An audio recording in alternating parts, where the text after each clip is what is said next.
First of all, I have lived in various parts of the country. I did my youth service in Katsina State, as it were, and the community I served in the Malum Fashi local government, the community is called Bredigao, Kwakware, Nabadao. You find the most incredible people there. So when I began to notice the conflicts, inter-ethnic conflicts, inter-religious conflicts going on in the country, things happening around me, and not just that, the pernicious cultural practices, particularly the indignities against the gender, the feminine gender. I thought it was necessary to highlight some of these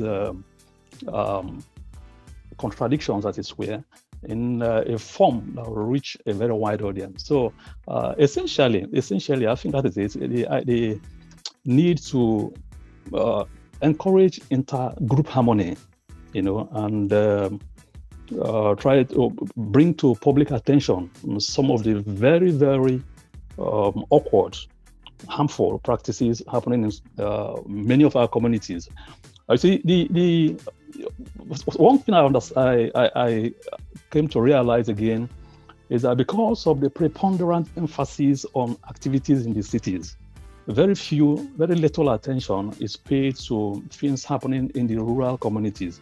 You observe that some of the things going on there, some persons tend to be of the assumption that, look, they couldn't be happening in our modern time.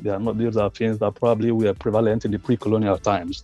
But these things are still very there. They are still very much there, and if we do not invite attention to some of these elements of cultural practices, they will just continue.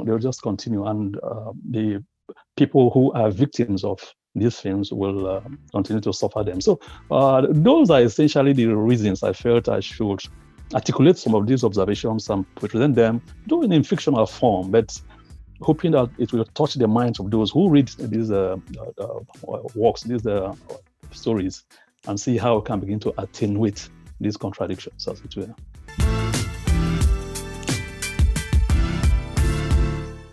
Oh, wonderful. In fact, the day I heard it was shortlisted, it felt like I was in dreamland, because honestly, I didn't expect it was going to go this far. I didn't expect it was going to receive this kind of applause. It was going to receive this kind of commendation, this kind of appreciation, acknowledgement from that level of the literary circle. It's really astonishing. It's staggering. I am so happy about it. I'm extremely delighted and profoundly gratified that what I just said, okay, let me try and put up, has turned out to be something that is now given national recognition. It's wonderful, I must say.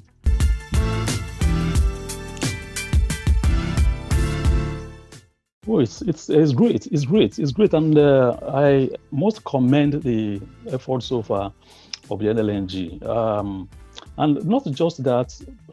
NLNG should be encouraged to sustain this noble effort, because first of all, there's no denying the fact that writing, as it were, in fact, the general culture of literature worldwide, not just in Nigeria, hasn't been as effervescent, hasn't been as lively, bubbling, as it were, in the past. There's a tendency to focus more now on visuals, the cinemas, television, the popular culture as we have them today. So for us to have an organization, an entity that has come out to expend its resources in reviving, sustaining, the literary culture, it's wonderful, it's marvelous, and I just hope that the NLNG will continue to have the enablement to be able to sustain this service they are providing to humanity. It's astonishing, I must tell you.